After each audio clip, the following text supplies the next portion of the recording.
So thanks to the Manheim Historical Society, we have two really cool old homes that are emblematic of the homes at different periods of time here. Both homes are open to the public during our summer open house days.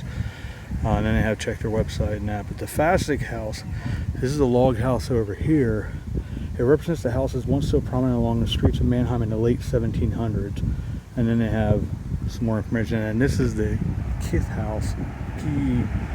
Is a colonial house theorized a classic example of the mid-1700s Pennsylvania German architecture. It likely dates back to the origin of Manheim in 1762. So let's take a look at that one first.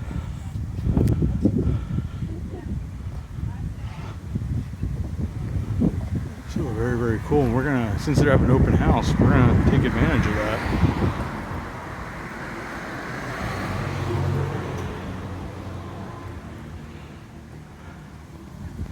And over here is the Fasig house, which this would be the later 1700s.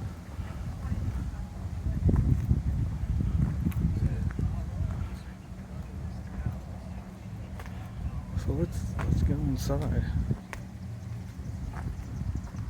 Hey, hi. How are you doing? My name's John. I'm a YouTuber called The Hometown Historian. I didn't just sort of came upon this, so it's very, very cool. Thank you for what you guys do. You're welcome. I'm glad we can do it. Yeah, it says Manheim Historical Society. Yeah.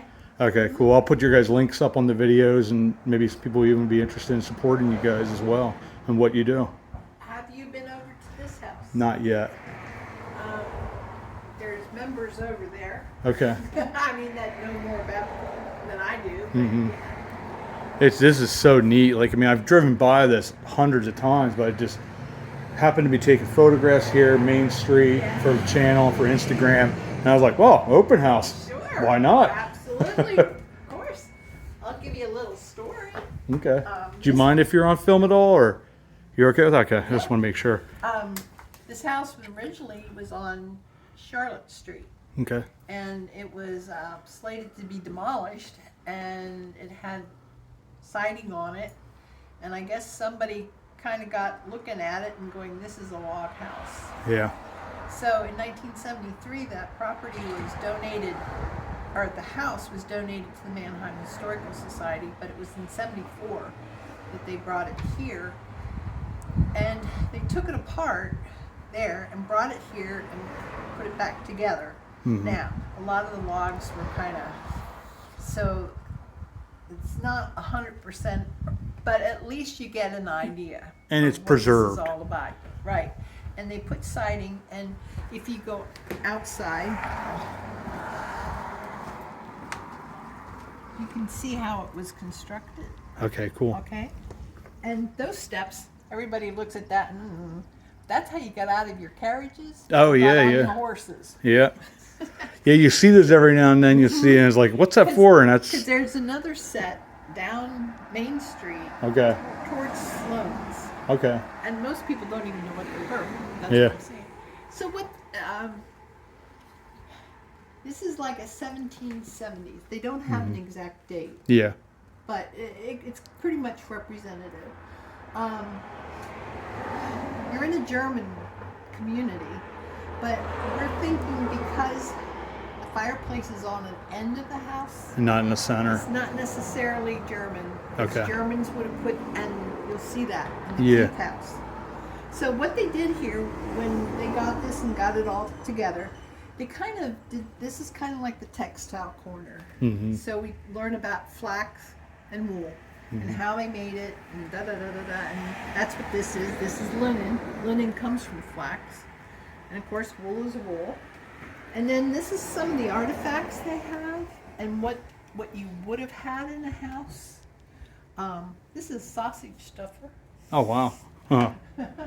And then this is kind of like, this is the bedroom, Mm-hmm. and with samples of clothing for children. I love this because this is a rope bed. Oh. Oh, nice. And this is where that phrase, sleep tight, don't let the Okay. bed bugs bite, because you would tighten the ropes a couple of times a year, Mm-hmm. sleep tight. Yeah. And then you would use either like straw, hay, leaves, grass, whatever, to make the mattress, Mhm. and of course, now You got have bed bugs. You don't want to get bitten, but it did happen. Right. And as your family grew, the babies would stay down here with the mom and the dad. Mm-hmm. But as the families grew, the kids went upstairs into the loft. Yeah. So we talk about that. We always down here's chamber pot. Yeah, necessary. And of course we get after the kids, you know, because we're like, it was the youngest child's job to empty that. Yeah, guess what your job is? So, and then of course this was your heating. This is where you cooked. This is where you got things ready for laundry, butchering, whatever. Oh, yeah. Whatever. And then that's what this basically is laundry. Okay. And eventually, I think they had some indoor plumbing. Yeah. Which is the pump. Mm-hmm. This comes later. Oh, yeah. A potbelly stove comes later, but this would have been much more efficient Oh, yeah. than a fireplace. Yeah. Plus, as time went on, there's lots of coal. And Yeah. coal became more accessible. Oh, yeah. But here in the beginning, everything was wood. Yeah. Yep. So, we do that. This is a cabinet of all kinds of things that have been donated. Mm-hmm. You know, so you get a gist of, What they would have used at that time period. and some of the, you know, furniture and things. And then, of course, the red clay. Oh, nice. Yeah. It's so, redware, they call Yeah. it, which is so common for around this area. Mm-hmm. And I believe this is the last lady that lived in this house. Okay. Lived. Yeah. And that's Really is what I beautiful. can tell you. You guys did a fantastic job, and thank you so Yeah, much. Sure. And this would have been the security system they would have had Sure, back in the French and Indian War sure. period. Sure. Revolutionary War, the British soldiers couldn't get by that. I can show you this. This is what they call an Indian door. Are you familiar with that? I'm actually Yeah. not, so. The Indians here in this area were friendly. Yeah. Ish. Ish. Yeah. But I know, coming from Lebanon County, Yeah. I Oh, know that's. the Indians there were pretty That- rambunctious. Yeah. And this was a way of trying to help keep the Yeah. Indians out. That's. Thank you for showing us that. I mean, is pretty neat. that is neat because I've never seen that before. That's That's pretty awesome and ingenious as well. Yeah. And it still works. You know, they think we are so smart. I think they were smart. Oh, I yeah. mean, the technology they had. Yeah, and you look at what they and were able to do. resource- Yeah. oh, you didn't throw anything out. No. Nothing. I mean, you used everything. Oh yeah, yeah. You had to. It was all about survival back then. Well, This was the frontier. You didn't have your WalMarts and all that stuff. You had to get everything and make everything yourself. Yep. Everything was self-contained within those communities. They had to be. So. Yep, and that's why they tended to group together. Oh yeah, yeah. You know, and especially with the Germans. Mm-hmm. You know, because it was interesting. They spoke German, Yeah. and when you get around the areas around here, especially with the German and the Swiss Germans, Mm-hmm. and that history to me is amazing. Yeah. But then again, you get the Scotch Irish coming over too. Yeah. And they were all sort of in their own individual areas, and then eventually everybody sort of intermingled. But you had those communities. It's like this was Scott Irish, this was German, Swiss, this was English, Yeah, and that's yep, just yep. how they did it. Because a lot of it was the language barriers. Language barriers, and it wasn't until the Civil War that the monetary system here in the United States Yeah. was standardized. Oh yeah. Yeah, Yeah. you went from Pennsylvania to New York. Yeah, and I mean, the even whole like monetary system local was different. areas were even different Yeah. to a degree. They printed their own monies. It's like each of the individual banks printed their own types of monies. They had the same quote unquote values, but because they had to be backed by gold and those types of things, something that was actually, you could actually handle and stuff like that, but not like today, where it's just sort of like, who knows? Yeah, and so I find the history. I think they were ingenious people. Oh yeah, absolutely. And we're here today where we're at because of them. They they built everything. There was nothing here, and they built everything. Yep. And yeah, I think about that. Like when you look at the dishes, yeah, they had to make do with what everything. they Yeah. had. If you broke it, you fixed it. And when they first came here, you didn't have glass in your windows. Mm-mm. They would I forget what it's called, but they would like put paraffin stuff on it, and or you would hang deer hide or whatever hanging in the windows. So you have to think of You were open to nature. yeah. And I think about the women, that did sewing. Yeah. Like, you could only do that during the When there was for light. the most part, Yeah. it was light. But do you ever try to sit and do something by a candle? Yeah, you can't see. Yeah. But they did. Oh yeah. They did. But then again, they didn't live into the hundreds. Yeah. They lived like 40 and 50. Yeah. And that was pushing it. And they died a lot from other diseases that they knew nothing about. Oh yeah. Yeah. But even then, to survive that, Mm-hmm. just that to me is amazing. Well, I was just down at the Mount Hope Episcopal Yes. Church, Okay. and you'll see like in those older churches, Revolutionary War, French and Indian War period, even in the 1800s, if you had scarlet fever, yellow fever, one of those come through, you'll see a number of children's, of smaller tombstones, and they all within a month of each other, Oh. and it was awful. I mean, what they had to go through because they had no way to really combat it. And have you ever, people are afraid of cemeteries, but back in the 1800s, that's where you went to have picnics. Oh yeah. And that's why you see a lot of graves. They have like a table. Yeah. They have picnic lunches in there. Oh, yeah. It was their way to commune with Oh yeah. those that were deceased. Oh yeah. Yeah. Yeah, and they thought that was really, and there's a whole history just in cemeteries alone. Looking Yeah. at tombstones. And, Oh, yeah. And the symbolism of all of that. Yeah. That's really neat. I finished my apron strings. You did good. She made that by hand. Very nice. That's a skill there because that's how they had to do everything, Yeah. make everything by hand. Yeah. She's the one that does the Keath House the Oh, most. okay, cool. I guess, but let's say. The only time I don't do it is when either Dan Snyder or J. Richard George wanted the week they have, because they want the Keath House. They don't want the Fasig House. So I let them have it, and I do this. But ordinarily, I'm over there. That's my baby. So- Yep. And I just wanted to show you this real quick. And I'm not going to dismantle it, but if you take these pins out, Okay. this becomes like the back of a bench. Oh wow. And then in the wintertime, when it was cold, you would take this and just swing it towards your fireplace. Yeah. They were ingenious. They really were ingenious. Yeah, everything had multiple purpose. Mm-hmm. Oh That's yeah. what I think is so cool. So, Yeah. yes. And I think that Manheim Historical Society has done a great job.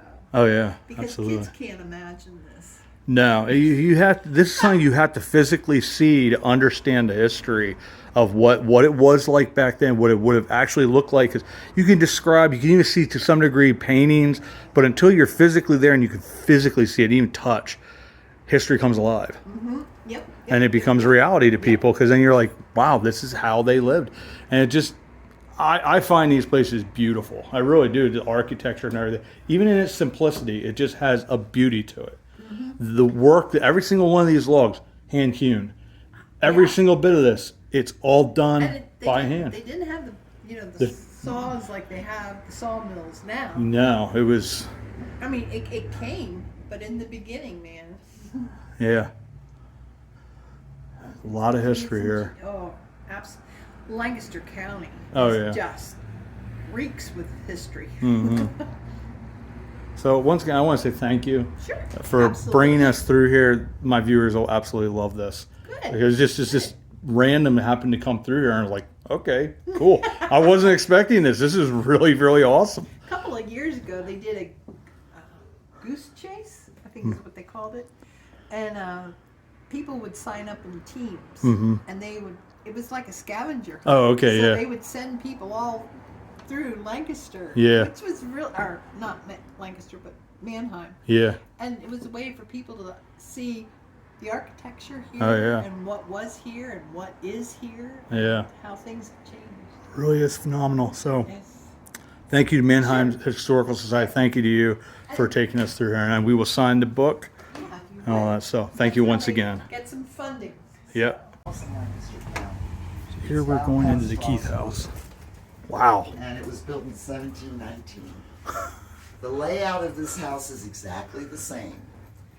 It's called Continental or Central Chimney Plan. Okay. The British usually put their fireplaces on the ends of the houses. Mhm. The Germans put them in the houses. Yeah. So one end of the building, the width, is the kitchen. And then the rest is divided into 2 rooms with a loft. Yeah. Let me show you what the kids slept upstairs, Okay. what they had to climb to get upstairs. Huh.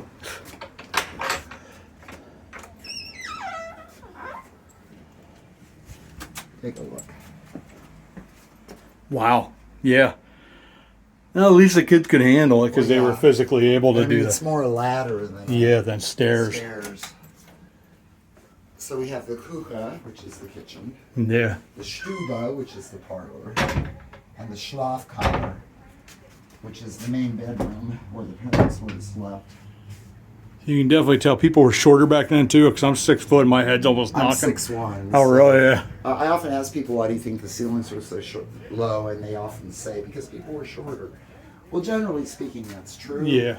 But George Washington was 6'4". Yeah. It's not like there weren't tall people. Oh, yeah, yeah. You know, if you make a high ceiling, all the heat goes up. Oh, yeah. And also, the smaller the area you have to heat, the less wood you have to chop for the winter to heat it. Oh, yeah. So here's the bedroom. You didn't have closets, so you either hung your clothes on pegs or packed them in chests. These are the Keiths that the house named after. They lived in the late 1800s, very early 1900s. There's their family Bible. Wow. Of course, we have our rope bed and our chamber pot, our washstand. And the youngest kid was the one who had the unfortunate Yeah, task morning, of that's taking right. care of that. That was the youngest kid that could walk reliably, because Yeah. he definitely didn't want it broken. Yeah. He didn't want to have to give the kid a bath. The original deed, Oh, wow. signed by William Henry Steegle. Back a little bit. Hi. Hi. We're trying to get this house colonial, but being a nonprofit, we don't have unlimited money, and some things were donated we had to use. Eventually, we'll get there. This is a cabinet of artifacts found when they picked the house up. This house was always associated with a blacksmith shop. Mr. Keith was a blacksmith. You can see the metal artifacts. That's consistent. In the summer, the original lots were like 800 feet deep. So you had plenty of room for animals, garden. You lived outside in the summertime. You cooked outside to keep the heat out of the house. In the winter, everybody would come in here. And for most families, the radiant heat off the back of the fireplace was your heat. Now, if you had some money, which coin money was hard to come by back then, you could buy a 6-plate or parlor stove, just 6 plates of metal put together to a firebox, and you run the stovepipe up into the main fireplace. But otherwise, you just sat here. They wore a lot of clothes, and Manheim was a little different because Steegle made window glass. But most of the window glass in colonial America, most of the glass period, came from Europe on ships. So it was very expensive. If you had a house full of glass, you were wealthy. Most common people used either oiled paper or scraped hide that they had oiled. And that's what they put in the windows. It let translucent, it let some light in. It was somewhat water resistant, but when the weather got bad, you just close your shutters. Oh, okay. So you'd sit here, 8 people, 10 people, however many people, in all your clothing, and it would get warm. And their idea of warm wasn't our idea of warm. If it was 15 degrees out, you were happy to be sitting in here at 60 degrees. You know, that was considered warm, you know. So, let's see. They would have done things in the winter they didn't have time for in the summer, like mend your tack and harness. Weave with the tape loom. I just finished, I made apron strings, and I just finished the second one today. So I only used a few of the holes in the middle to make it narrow.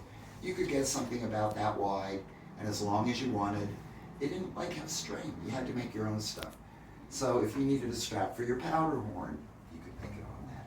The women held their skirts up, tied with what they made on that. If you needed to tie a bundle, whatever, there were a lot of uses. They called it tape, and that's why it's a tape loom. So that's an example of something they would have done in the winter when they were stuck inside. And of course, the kitchen. I'm not moving too fast today.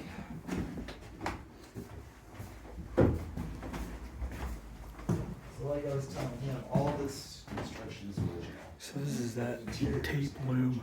They had remodeled. I think so cool. They put a bathroom in upstairs without the fireplace. So when we got it right here, they put And that's where, like, if they would have had one of those stoves, iron stoves, it would have gone in there to have the smoke go up the chimney. But once again, this is extraordinary. And thank you once again to the Myerstown Historical Society for all the work they do, and to the volunteers here.